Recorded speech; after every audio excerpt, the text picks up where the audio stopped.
Hi guys, welcome back to Irish Footy Vlogs. Welcome back to another show of ours. We've got the FAI Cup semi-finals to talk about in this one. We're talking about the Premier Division in a different show, so keep an eye out for that. Luke and JP with us again today. Guys, what's up? You all right? I'll go with story. And yeah, No better than you were maybe half an hour ago, anyway. Or Wait till you worse. see the Or predictions. worse for Wait till that they see matter, the yeah. predictions. Just in case people are wondering, both shows have been done the same day, just in case you didn't realise. We don't wear Yeah, literally the wait till they same see the clothes every predictions as day. well. What? Wait till they see the predictions. Yeah, exactly. Yeah. Anyway, Derry City and Treaty. JP, is it fair to say that Derry couldn't have asked for a better draw? on paper, yes. Um, I think whenever the draw was being made in the Brandywell that day, I think Hmm.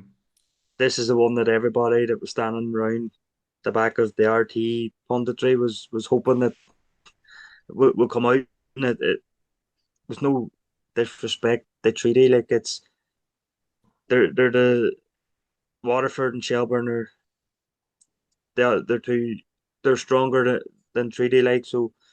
But look, they'll be treated with the utmost respect. Rory Higgins will prepare for them as if he was playing for Shama or preparing for Shamrock Rovers. I've no doubt about that. Um, and you don't get to the semi final of the FAI Cup by fluke, so they'll have to be treated with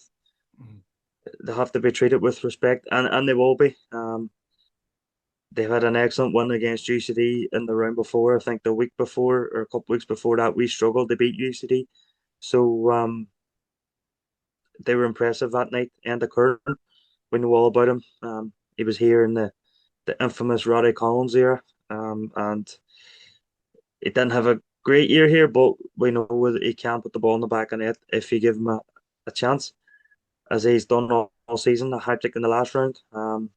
And look, I'm not going to say it's not going to be easy. No game will be easy. But if Derry City play as well as we know they can, then Hmm. don't want to be too presumptuous. But if we play as well as we know we can, I think we'll come out top. Yeah, well, I suppose let's be real, JP. It's not even the fact from a treaty point of view that they're going to the Brandywell to play Derry City. It's the fact that Derry City are banging form as well.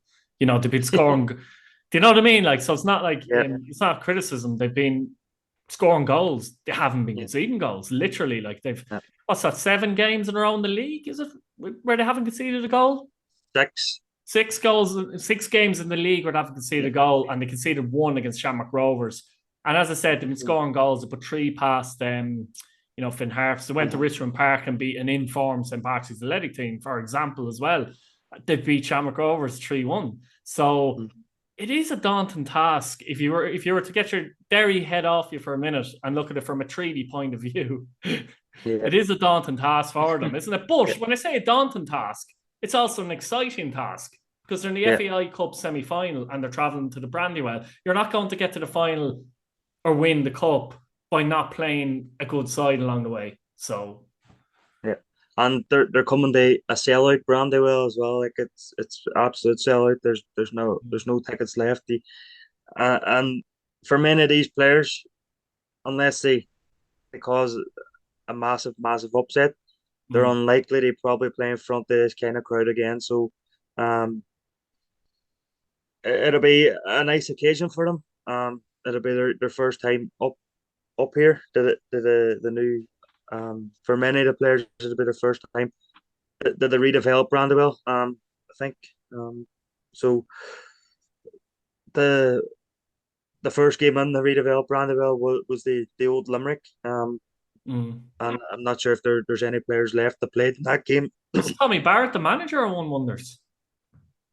No, No, don't think so.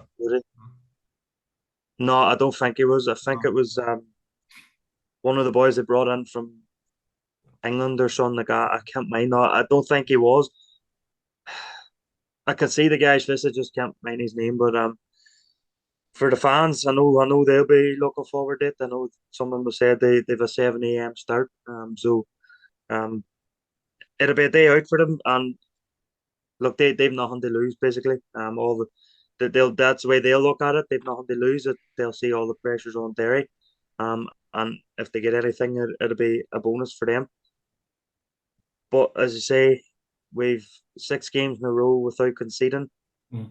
I think the only goal we've conceded in the last 8 was the Rory Gaffney goal in the quarter-final. And we've got a defence that's really on top, and a goalkeeper who's in the form of his life. Yeah, look, everything's pointing towards the Derry City win, but as we know, anything on the day could happen. Yeah, Luke, I suppose from a Treaty point of view, you're probably looking at Derry and the level they're at and saying, where's the weakness? Like, how can we actually attack them? But at the same time, like, they do have experienced players there. Like, we've mentioned Enda Curran, not only is he scoring goals, he's got experience. Like, you know, he's been around the league and doing well. He's been at Galway as well and that. And of course, Ludden and players like that. They're going to need those kind of players. And they have done it occasionally in the first division against the likes of Cork City and Waterford. So they're going to have to bring that to the fore, aren't they, when they play Derry City to have a chance. And I would expect Treaty to put their best foot forward in this game. Whether that's good enough, in my opinion, you know what I mean, is probably not good enough, actually. But I do expect that. I do expect them to come and treat it like a cup final, like, you know.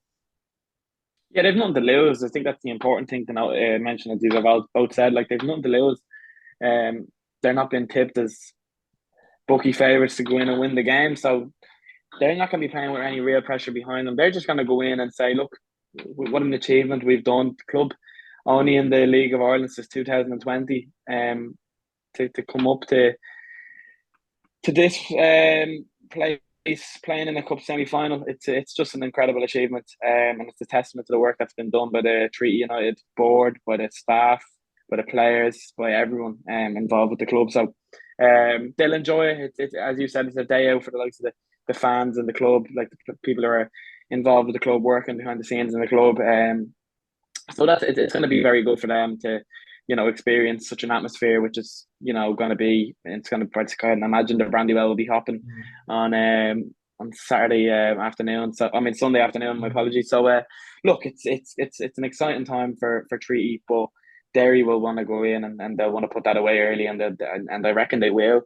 But Derry will have a job to do, and they're going to be professional. They're a professional team, professional players, a professional backroom staff, huge club.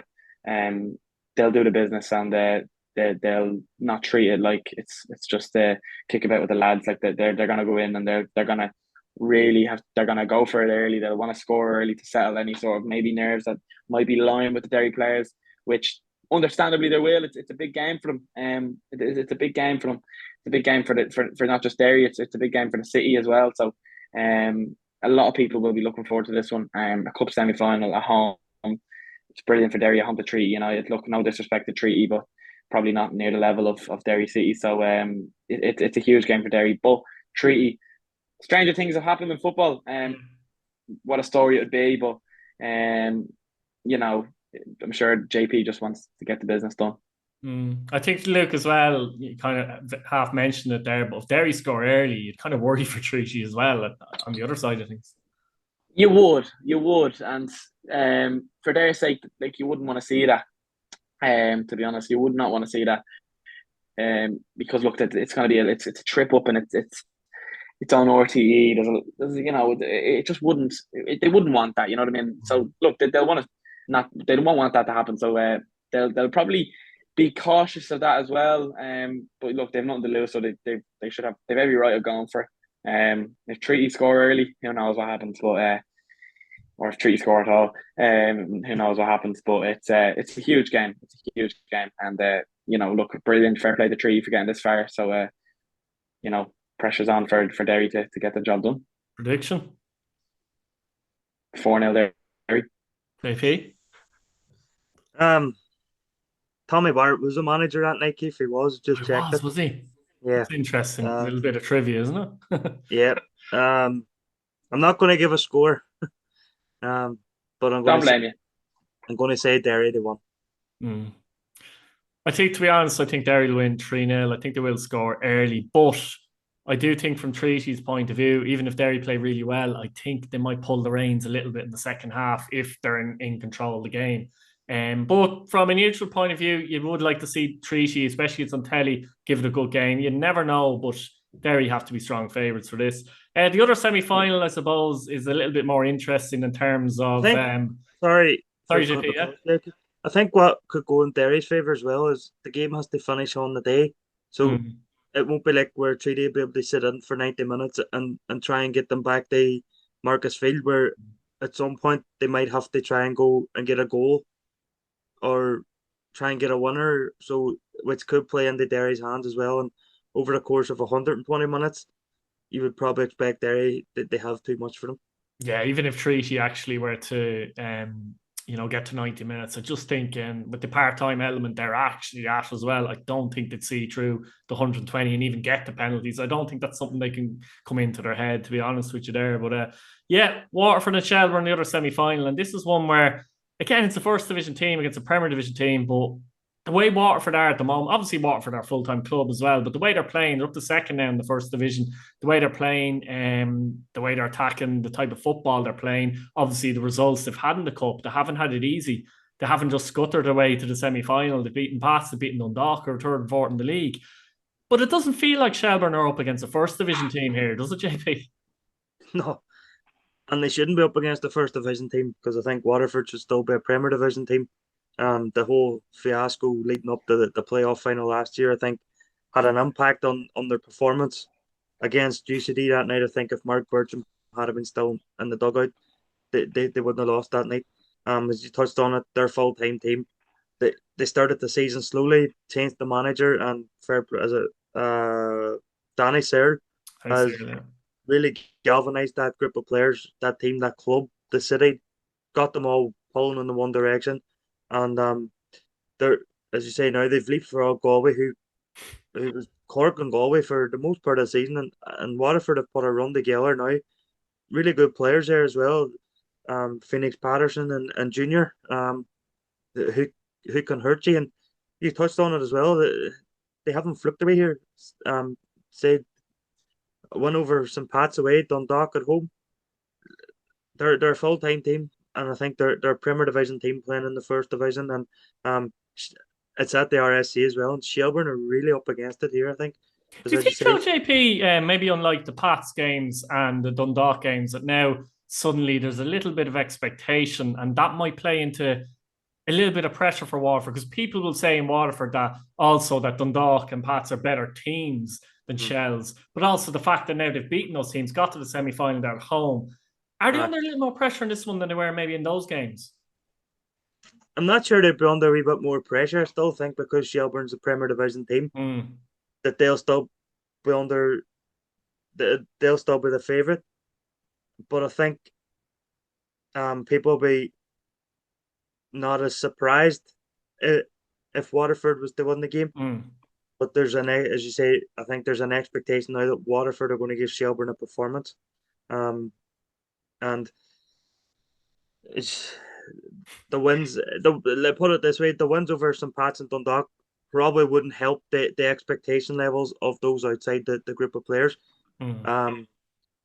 Because they've beat them two teams, people are saying, "Oh, we've beat them, and some Shelbourne will be easy for us, or whatever." This was the other side, JP. They've been performing very well in the last number of weeks, haven't they, in their own league, and they've been putting up big scores. So obviously confidence is high as well. And they've added that Spaniard Uche now, who's scored, I think, in every game at home this season for Waterford since he's come in. So that's 3 goals in 3 games at home, I believe. And he's at it. If their attack wasn't, they've Wazim there who's decent as well. He can be a handful. If their attack wasn't, we're talking about Junior and Patterson a lot, but they've really, they've had it there, you know what I mean, as well. And again, those players wouldn't look out of place in a lot of Premier Division teams, and they're just playing with a lot of confidence as well. Yeah, and they're really going into this. They're really going into a semi-final the way you want to be, especially when you're going to be the underdog. But I don't think they'll be the underdog as much as what they'll want to make out to be. If you know what that's what I was trying to say in my last point. Yeah. They'll not be as the underdog as much as what they would like you to think they are. It won't be a giant killing either. If they were to take out Shelbourne, and for Shelbourne, for all season we've been getting the hard luck stories, and we've been getting a good performance, mediocre, up and down, and where Waterford just seem to be they've coasted along since the summer, and they've out of nowhere they've put themselves above Galway. They're in the semi-final cup. Confidence is high, as you say, and like I know Shelbourne will be weary of this game. Yeah, look, it'll be interesting to see how Shelbourne approach the game, actually, because in one way, often Shelbourne play their better football as such when they sit back and make it tight and try and hit in the counter. But it would be brave for a Premier Division team, even though we don't consider Waterford as a First Division team, to go there and do that. But at the same time, the last few weeks, I know they haven't got the results as such, but they've drew with St. Pat's 4-4 in the mad game, as we know, and they almost got something, at least a draw against Shamrock Rovers. So even though we thought they'd have one eye in the cup, I've seen them in those games. I've seen them live against, I've seen them obviously on TV against Pats, but didn't see them against Shamrock Rovers. But clearly, they haven't just kind of sat in their laurels in the last few weeks with this game coming up, have they? And they've had players there performing in every position, really. And Mark Coyle comes in and plays well the other night and that type of thing and puts his hand up. And from their point of view, staying in the division was the thing, really. But it's an opportunity for Shelbourne as well to get to an FAI Cup final, something they would have been used to doing a lot in, the 90s and 2000s, a lot of the 2000s, and then getting to the final would be a throwback, really. But if they could get there, 11 years incredible. What's that, JP? 11 years since they done it. They played Sligo. See, there you go. 11 years since they actually got to the final. So, they were First Division team, man. And they were First Division team. It'd be massive for Shelbourne to actually do that now, wouldn't it, Luke? And if Damien Duff ended up with a trophy at the end of the season, a lot of people might be unhappy with that, but there you go. I think Damien will have a lot to say. A lot. To be honest, huge game. Huge for Shelbourne, huge for Waterford. Look, Waterford it's probably... Is it a bigger game for Shelbourne, actually, Luke? Because Waterford really... I know, look, it's a great chance for Waterford as well to get to the FAI Cup final, but at the end of the day, I think I'm taking promotion over that if I'm Waterford. Is it a slightly bigger game for Shelbourne, do you think? Is that fair to say? Yeah, no, I think that is fair to say. I also feel the fact that Shell's in the league and they don't have an awful lot left to play for. So if they could obviously finish the season in 7, then and win a cup or even get into a cup final, then that would go down in probably their estimates as a successful season. If they have a cup in their back pocket, then that goes down as a very successful season. Look, it's if you're a Shells fan, you're excited because you feel like it's an opportunity to get into a cup final. But you've also got to be a bit realistic as well that it is going to be a tough game. Yeah, it is going to be a tough game. There's probably going to be moments in the game you're going to suffer, because they've got the players, the likes of Phoenix Jr., even the strikers you mentioned there, Wazim. So look, they've got good players there. It's up to Waterford now to see if they can push that on, and give Shelbourne a fair rattle, which I do think they will do. This is a very tough game to call, to be honest, Keith. It's a very exciting game, to be honest, and it's actually a pity that we're playing at 5 o'clock and this game's on a 4:45, I think it is. So I'll just have to record it, but it's a really, really interesting game. Really, really interesting game. How do I see it going? It's a very, very tough one to call. I'll tell you what, another point I'll quickly bring up as well, Luke, there is that obviously Jack Moylan's been missing a few weeks. I believe he's back in training. He could be key, he could be key if he plays in the game. I mean, he's got that bit of X factor as well. He kind of scores, doesn't he, in bigger games, big occasions. He scored against Bowes, for example. He scored a goal against Pats and a win against Pats.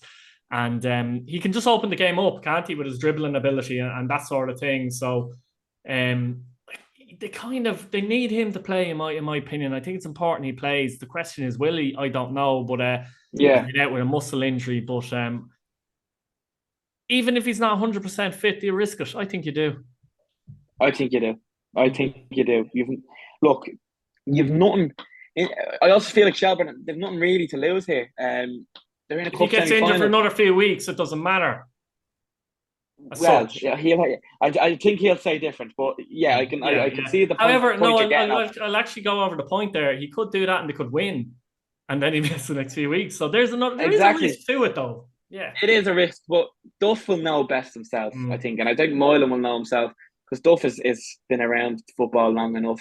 He's probably had injuries. He's had a lot of muscle injuries, I can tell you that. Yeah, he's been in dressing rooms with managers who have standards and who have this and who have that. So he'll know whether Moylan is right or not. And I think, look, you can play through an injury, but it's I think as well, it comes from the head as well. You know what I mean? If it's playing in Moylan's head, he won't play Sunday.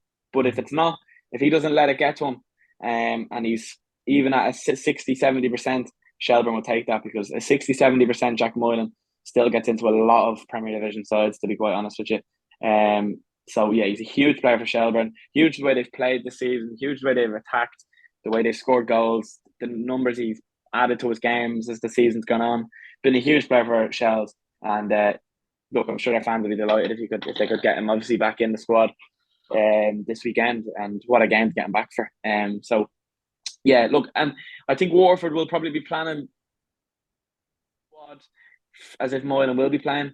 I think as well. So look, they'll be ready for whatever Shelbourne have to throw at them. I think we've lost Luke, but we're just finishing up anyway. So JP, Luke doesn't want to make a prediction. That's what's wrong, isn't it, JP? he doesn't want to call it. He doesn't know how to. But you made the point how the games could go all the way, and we think it's unlikely Derry and Treaty go all the way. This one could really go all the way, couldn't it? I think this is a tougher game for Shelbourne than what their quarter-final was against Bows.